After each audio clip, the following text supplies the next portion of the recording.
Hi everybody, welcome back to Retro Movie Zone. I've been off the air for the last couple of weeks. It's been a funny fortnight, but I'm back now anyway, just to bring you up to date with what I've been watching. First off, I read this, which is basically the paperback version of the movie, Slade in Flame, which I watched a couple of weeks ago. Loved the film, and on this obviously you've got the CD and the DVD, and there's a little booklet in here somewhere if I can find it. There's not much in it, it's just a little, I think there's just a few stills, a little bit of background on the movie, that kind of thing. So as for the film, loved it. Mark Kermode described it as the Citizen Kane of British pop movies, and I can see why. It's a cracking movie. When you look at what else was around about the time, you've got one called Never Too Young to Rot, which I'm going to be watching over the next few days, but this one's in a completely different class. This one has got more in common with That'll Be the Day, Stardust, which are the two David Essex films. It's quite a gritty little number for when it was made, 1974. It's basically just Slade playing Slade. They're discovered doing the pub and club or working man's club circuit, and made famous by this horrible guy that runs a record company. It's definitely worth looking at. Tom Conti in a very early role. One or two other British actors you'll spot in there. But yeah, I would absolutely highly recommend that one. It's probably one of the best British pop movies I've ever watched. So I would definitely recommend that. I dropped a little review on the website yesterday if you want to have a look at that. Other one I watched, let's see, Woman in Black. I think you pretty much know the story with that one. It's quite an old one. Cracking film, but to be honest, I preferred the TV adaptation of the late 80s, which I thought was much scarier. This one is mostly jump scares, but it's still good, definitely worth a watch. The next one I've got, and I know I'm flying through these quite fast, but I want to get this uploaded as quick as possible. Limitless. Bradley Cooper is basically offered the chance to take a drug that enhances brain performance. Obviously there are downsides to it, and that's where the story lies. It's very, very well done. It's an interesting story. I've not seen anything quite like it, but again, I would absolutely recommend that one. Well worth a look. Next one I watched, The Stone Tape. Now, if you've ever seen the John Pertwee era Doctor Who episodes, it wouldn't have looked out of place with that. It's done in a similar style.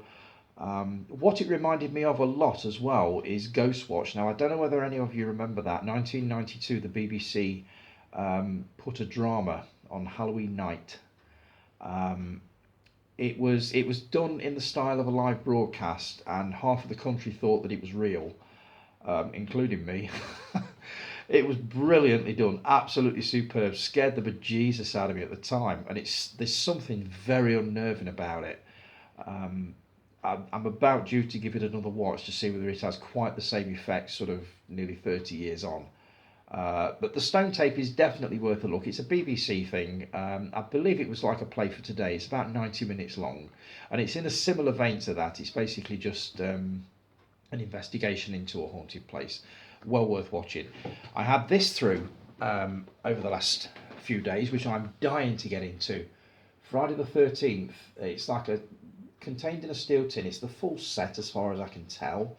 And in here we've got, let's see, Camp Crystal Lake patch.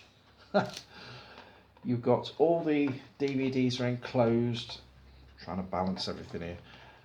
All enclosed in this rather nice looking little book. All of them are in there. I believe it goes up to Freddy vs Jason, and I'm going to be working my way through these. I love the Friday the 13th films. I've always loved them. So that's quite a nice little edition. Looks bit like that. You've also got a little book in here, if I can get it out, called, whoops,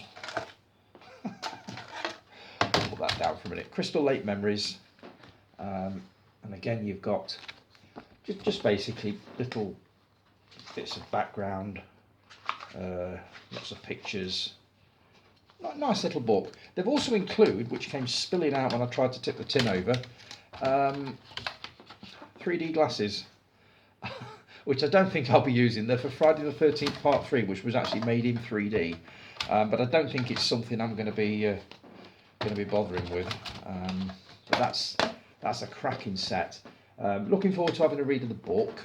And as for books, I've already had these for quite a while, but I'd recommend them if you get the chance to, if they're still available. There's one here called Making Friday the 13th. Now I love these kind of books because you can just dip into them. You don't have to read them in any particular sort of order, but there's all sorts of stuff in there. I mean, it's about as in-depth as it goes. I've got another one on order coming this week, but the one to get, if you want, literally, as it says on the cover, the complete history of Friday the 13th, is this absolute behemoth of a book. The full version of Crystal Lake Memories. It's a hardback. I think it cost me about £25–30 when I bought it, but it is so worth it. It has got, if I can do this, oh God, really must get the hang of this, showing things on camera, but this is about as in-depth as you could possibly get. I've read through this a couple of times, and there isn't an awful lot in there that you would. There we go, Crystal Lake Memories. Well, I'll bring that to a close for now. I want to get this uploaded as quick as possible. I'll be doing them a little more regular from now on, hopefully one a week. So hopefully see you all again soon. Take care of yourselves in these weird times, as I keep saying, and I will see you again next time. Bye bye.